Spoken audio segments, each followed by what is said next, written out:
Greetings once again, my friends. It's been a long road. We've covered everything that BlizzCon has, except for one thing, the one that I've been dreading a little bit. But strangely enough, it's been a couple of days, and I've been able to kind of get over it. As I said in my opening ceremony video, I was excited up until yes, private server people, even WoW Classic got me excited. Until this trailer, and I literally went from a grin across my face to punching the table in our family room. And the only reason I was punching it was because this is not where I wanted the next expansion to go. So it was announced that World of Warcraft Battle for Azeroth is the next expansion. Basically, after the events of Legion, we don't really know all the details surrounding it just yet, because as you guys have also pointed out, Antorus isn't even out yet. It's not even coming out till late November, so my apologies on that. And I will correct it, obviously, in the Tale of Drak. Don't worry about it. But after the events of Legion, let's just say events get put in place to where the Horde burns down Teldrassil, so the Night Elf capital of Darnassus is lost, and in turn, as either a retaliation against the Horde or as a first strike, the Alliance launch an assault on the Undercity, or Lordaeron.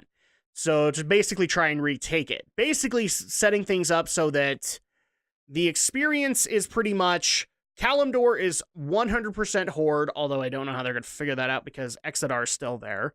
And Eastern Kingdoms is supposed to be 100% Alliance, even though Silvermoon's there. We don't know. Somebody already asked. We didn't get an answer. So with that, now that we have the two continents set, the real way that this war can now be won, because 80% of this expansion, in case you can't tell, is Horde versus Alliance. The way that we can advance is that we need to get powerful navies to be able to fight the war on Eastern Kingdoms or Kalimdor, debating where you're actually at. And so in that case, we now get a new questing experience that will take us up to level 120. But how this is separate is, unlike Legion, where the way that they kind of divided that all out, because all the Legion zones were basically interchangeable. You could literally do whatever zone you wanted in whatever order you wanted. Every now and then you get pulled back to your order hall or had to go and get a new artifact or something like that. This time around, they're basically separating the factions again. So the Alliance will be able to find the nation of Kultiris. So people have already been guessing through new outfits and whatnot that Kultiris was going to be coming back. And it's coming back, but its initial experience is Alliance only. You're going to be going to Kultiris, and there's 3 zones that you will be able to explore. Tiragar Sound, which basically hosts the capital city that the Alliance will be able to utilize. Drustvar, which is like a cursed land, basically, like a cursed highlands kind of area. And then, I can't remember the last one, but it's basically the Valley of the Four Winds all over again, but next to the coast. I can't remember what it's actually called. Give me a second here, and I have come prepared, just in case I forget every single thing that was announced here. Oh, crap. Okay, so I've got the main site right here. So yeah, Tiragar Sound, Drustvar, and Stormsong Valley. So you'll be able to go through there as Alliance. And the way that things work is basically when you hit 120, you would then go into enemy territory. Because where the Alliance get to go to Kultiris, the Horde discover the long-forgotten land of Zandalar. Zandalar is basically the major nation of the Trolls. And they will be able to explore there, which the continent or the zones are Zuldazar, which hosts the capital city for the Horde, Zandalari capital. You will also be able to go to Nazmir, which is like now it's like a swampy area. I believe it was supposed to be like a mountainous area, and then it became a swampy area filled with a tribe of trolls that use nothing but blood magic. And part of that is because of something that has been unearthed due to Deathwing's cataclysm. We don't necessarily know what that is. We know that it's linked to a raid, but that's pretty much all we know. And it's a Titan facility, but we don't know why the blood magic is something that's going to be happening. And then the third zone for them, again, it was a desert. I know that much. Oh, where was it? Zandalar. So there was Zuldazar, there's Nazmir, and then Vol'dun, the desert of Vol'dun, which is basically the place where troll criminals go to die, but it has its own threats, all its own, aside from being a desert. You will be able to come across a race called the Sethrak, which is basically snake people. I actually like, but not with the tails, not like Naga. They actually have snake heads. I did like the new design for them. The other thing I found interesting was that it was actually a very lush land until the Akir came along. And if you don't know who the Akir are, they were the bug race that are responsible for Ankiraj. So they launched an attack on there, and then it became nothing but desolate waste and desert land. Supposedly, which gave rise to the Sethrak, and also to the Volpera, which are basically little tiny fox people. I have a feeling they're borrowing a lot from the Goblin skeleton to be able to do those, so I found it funny that when the What's Next panel, you could actually hear a few people in there going, "Oh," when the Volpera came out. That's going to be a thing. So those are the three zones, and like I said, when you hit 120 as a Horde, you would go into Kultiris, and as Alliance, you would then suspectly go into Zandalar to be able to do world quests, to be able to do the dungeons that you had no access to up until that point, etc., etc. The major changes that they actually have said are going to happen for it is we will be giving up our artifacts, which again, I'm not happy about at all. I've come to really like my artifact. I wish that we could come up with a reason to keep it, especially since we know that other threats are going to be coming up in this expansion. Instead, here's what's going to happen. Magni is going to summon us all to the World Soul of Azeroth, which is injured because of events in Antorus. And she will then give us the Heart of Azeroth. It's going to be a neck item that basically takes certain pieces of armor and makes them artifact armor. So basically, we're getting rid of the artifact weapons in favor of artifact armor. You can tell how totally excited I am. Let's just be honest.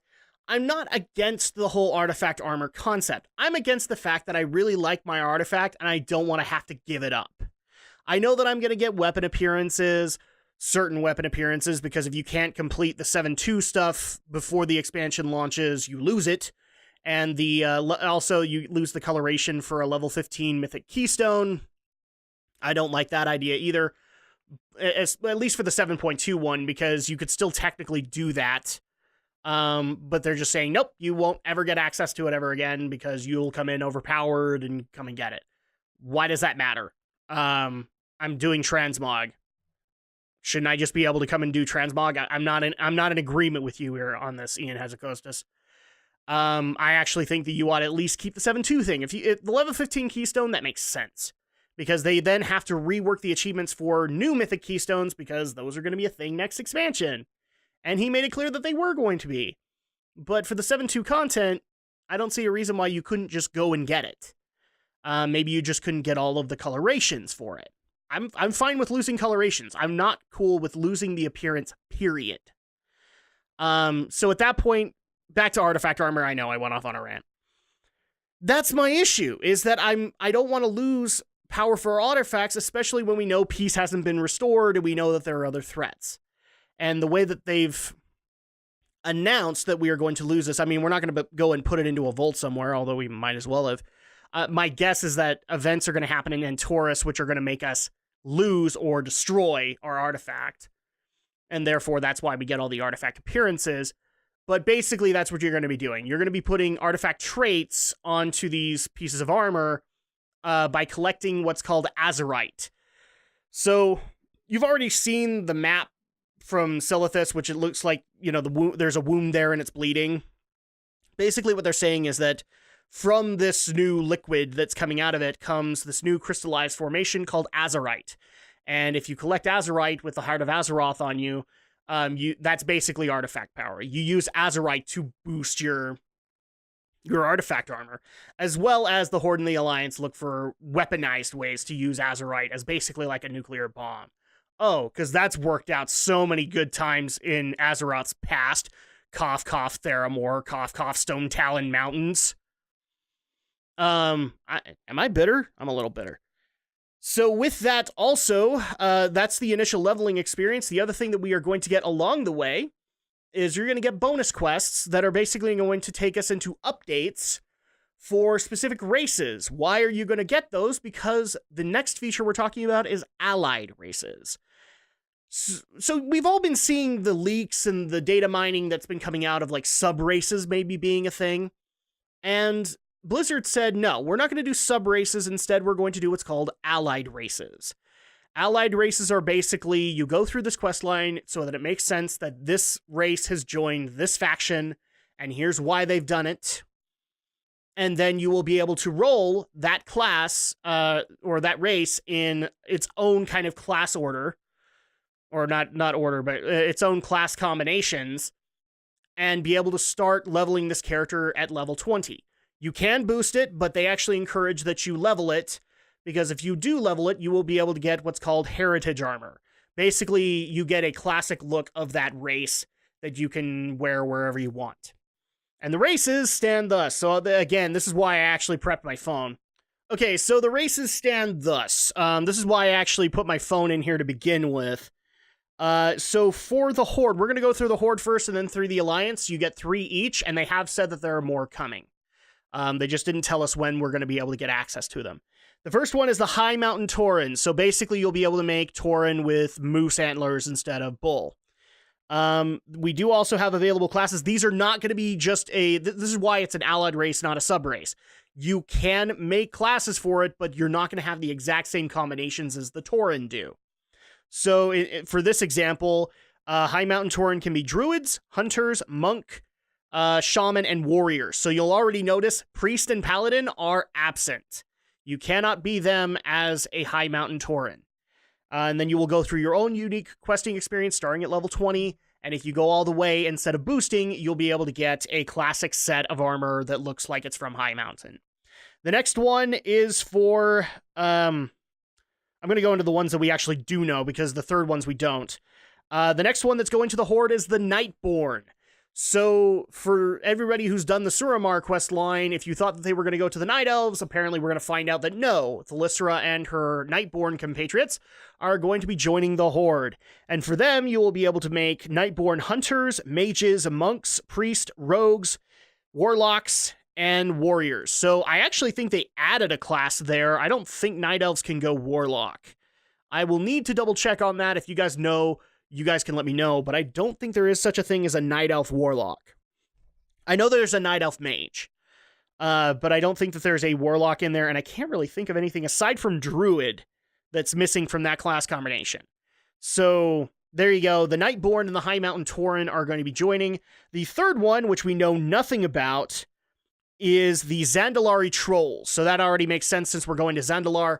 And for those who are wondering, well, what's the difference between the trolls that we already have and the Zandalari trolls?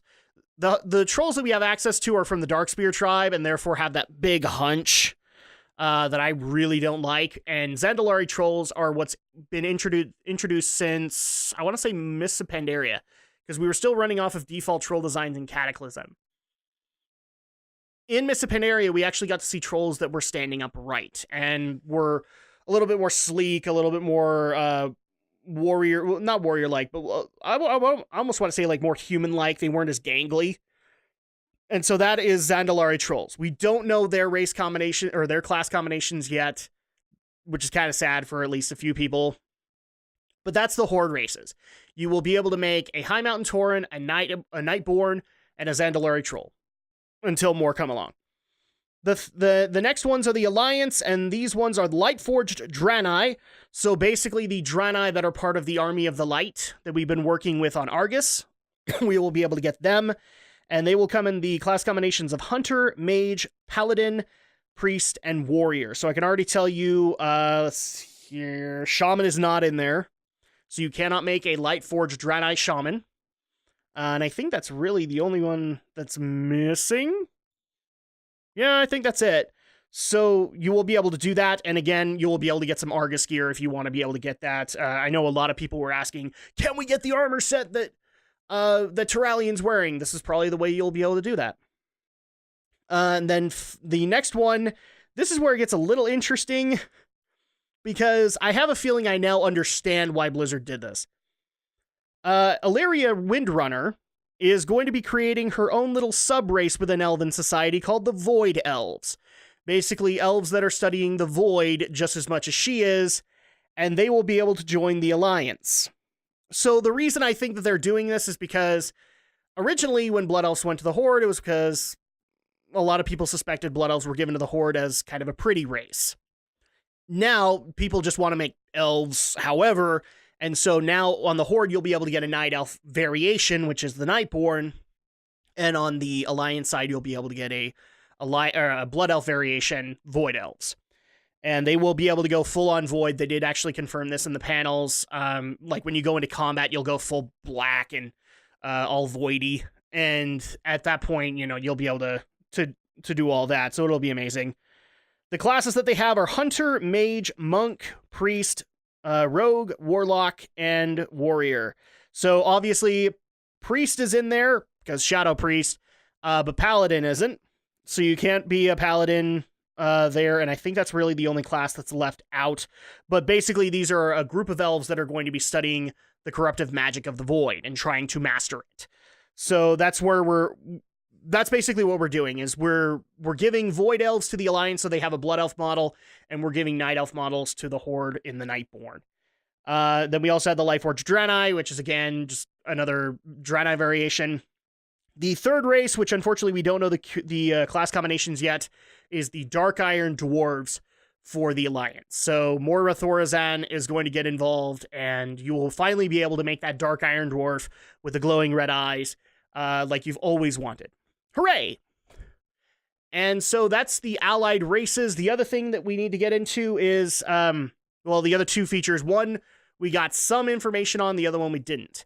So when we get to endgame, what's going to happen with scenarios for this game or invasions is you're going to be able to go plunder random uncharted islands. And they basically said that these are random in every way under the sun. You could literally go there in the middle of the day, in the morning, in sunset, and you will always get a new situation that you'll be able to go collect treasure in. And it can be anything. It could literally be like somebody's, some hoes that are just out on the beach, or you could come there and it's completely undead. Like, everything is undead scourge, you don't really know why. And it's completely random, so you would get a whole new experience every time. But the other thing that changes that is you'll be collecting treasure in Azeroth, but there will be either an AI ship or other players that are of the opposite faction who will be fighting you for all the treasure. Now, that's supposed to be like motivating us to be able to go collect more. I don't know how well that's going to go, especially when they started talking about making smarter AI. I'm like, game developers have talked about this before, and they haven't really been able to make it work. And I trust you, Blizzard, but that's a pretty bold promise to make. So I have a feeling that a lot of people are going to like the whole islands feature. I actually did like it, just because it's another way to be able to get rewards, and it's more PvE. Like, I don't have to have other players. I can just opt to have AI. And I don't know if the AI is ever going to get smarter, so maybe I'll be just fine in that regard. The other one we don't know too much about, and it's called Warfronts.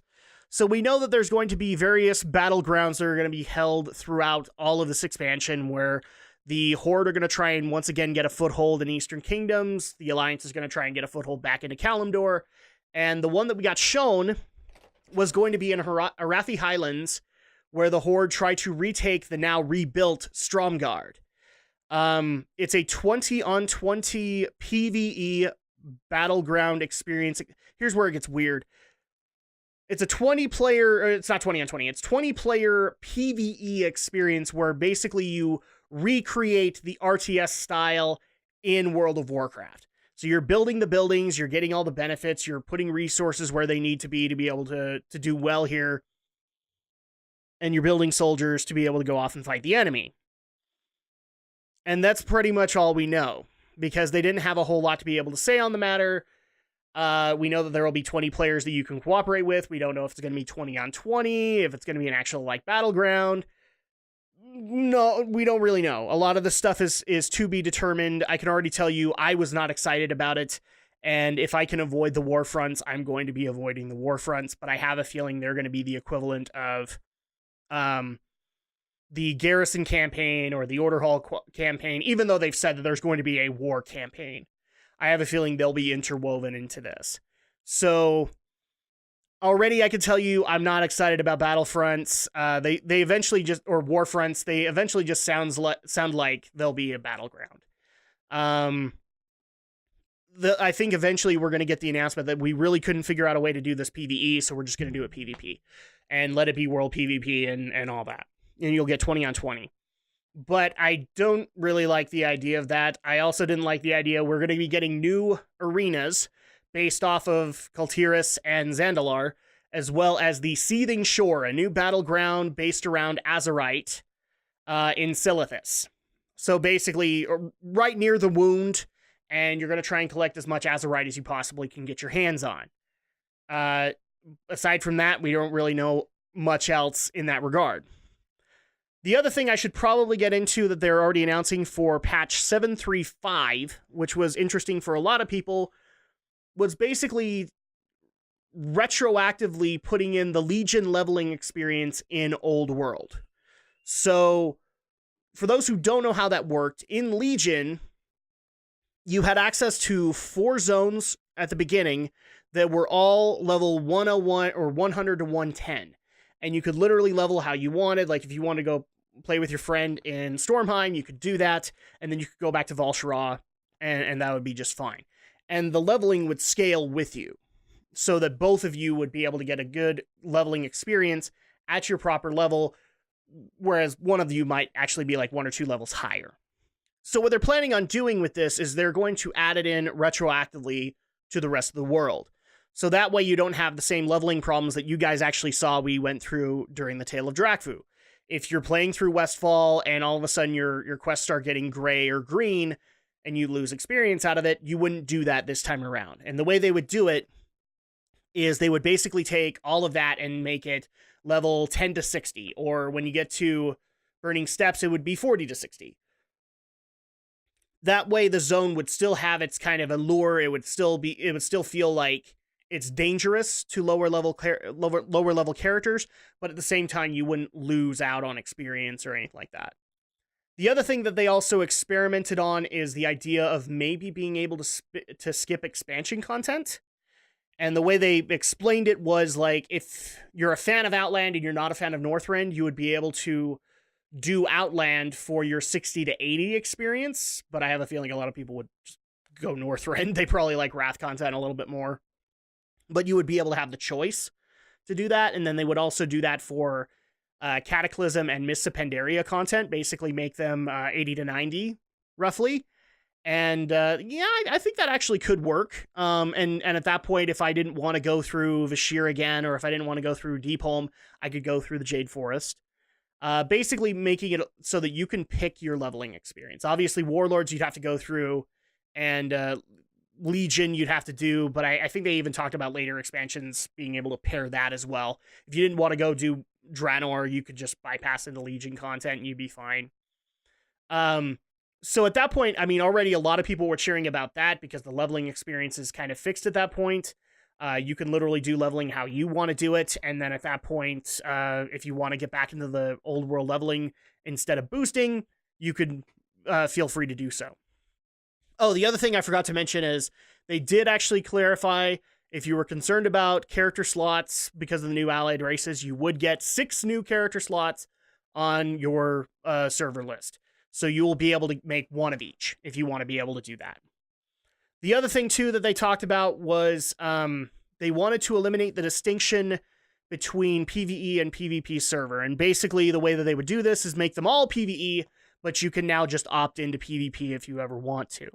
And I know a lot of people kind of cheered at that concept, especially with this whole PvP-based expansion. And before you guys start writing comments, Horde versus Alliance, that's what that is. So it's a PvP-based expansion, roughly. I know a few people were excited about that. Some people went, it doesn't really even matter. But those are kind of the major announcements that were put in place. We did hear of a couple of dungeons. We actually even got to see a dungeon boss done on show floor in between I think the concert was going on at that time, or the cosplay contest. So it was kind of hard to hear them sometimes. But, you know, you got to be able to have that. We do know that we're going to have an Emerald Nightmare equivalent raid called Uldir, which is basically the Titan facility in Nazmir that is allowing for all this blood magic, and we'll finally figure out what the heck is going on there. And they did also hint that there is a strong possibility, since the Stormsong Valley is going to be dealing from a threat from the seas, that we would probably see a reemergence of the Naga, and maybe even a raid involving Queen Azshara, aka the Nazjatar raid we've been waiting for a long time. So, I mean, that already makes it very interesting if they could actually make that work, but we don't know yet. And that's, I'm trying to think, is that all the announcements? I think that's pretty much all the announcements that they had for it. My thoughts are, this is still pretty disappointing. I did like the questing stuff that they were talking about. I do always like to go to new zones, and all of them look gorgeous. But this is actually one of those times where I'm not as pissed as I was when the announcement happened, but I'm not motivated to go and do this either. I've actually even told a couple of people that I play WoW with, including my buddy Brinton Volley, that just like, I'm going to get this. I already know I'm going to get it, but this is kind of like Warlords for me, where I'm not excited about it right now. And so I wouldn't be surprised if I just went through the leveling experience, maybe made an allied race and started working on it. But am I going to be like a progression raider or doing Mythic Keystones? I don't think so. That's the saddest part about this whole thing, is like, I want to be excited for this. I just can't be, because Horde versus Alliance is not the story that I'm interested in, especially when you find, you know, like when we find out about, oh yeah, we are going to be dealing with Queen Azshara. Oh, it's almost like those threats still exist out there somewhere. I swear, my druid would be the one guy going, hey, can we stop with all the Alliance versus Horde stuff? There's still the threat from the sea and the old gods and the void. Maybe we should focus on those, because we just barely beat the Legion together. We came together to defeat the Legion. And no, you want to go into the whole Horde versus Alliance thing. Okay. That's my viewpoint on the matter. Of all the stories that could be told, Horde versus Alliance is the last possible story I ever want told in a Warcraft expansion. Even when it's shoehorned into other expansions, I can accept that, because there's still other stuff to be excited for. I mean, for example, I love Mists of Pandaria, even though the end of it was basically sieging Orgrimmar. I'm okay with that, because I still got a couple of patches where it was strictly Pandaren content. I'm okay with that, strangely enough. And so at that point, I think I'm going to probably level a character, do an allied race, and that probably will be it. Like, I'll level allied races, and I just don't see myself going into, like, trying to find a raid team or trying to find a dedicated mythic team to go do mythic pluses with. I just don't see that. And that's sad, because I'm always enjoying raids. I love the polish that comes in there, but I might just eventually say, screw it, I'll just see this in LFR. And, I mean, we're already sitting at 30 minutes, so I'm just going to go ahead and wrap it up there. Final thoughts on BlizzCon 2017. It was great, but it's definitely kind of a meh BlizzCon. There were some good announcements. There could have been more announcements. Obviously, I've gone over that. But that's going to go ahead and do it for me. Thank you guys so much for watching all of my BlizzCon coverage. Thank you guys so much for continuing to contribute to the conversation by liking, commenting, subscribing to my channel, all that awesome stuff. You are awesome, guys. Even if I'm screaming at you, private server people, you're still a good person. Even though I have a problem with you, I promise you that you are still a good person. And that's going to go ahead and do it for me, because I'm tired. I'm probably going to head to bed. So thank you guys so much, and we'll see you guys for the next video.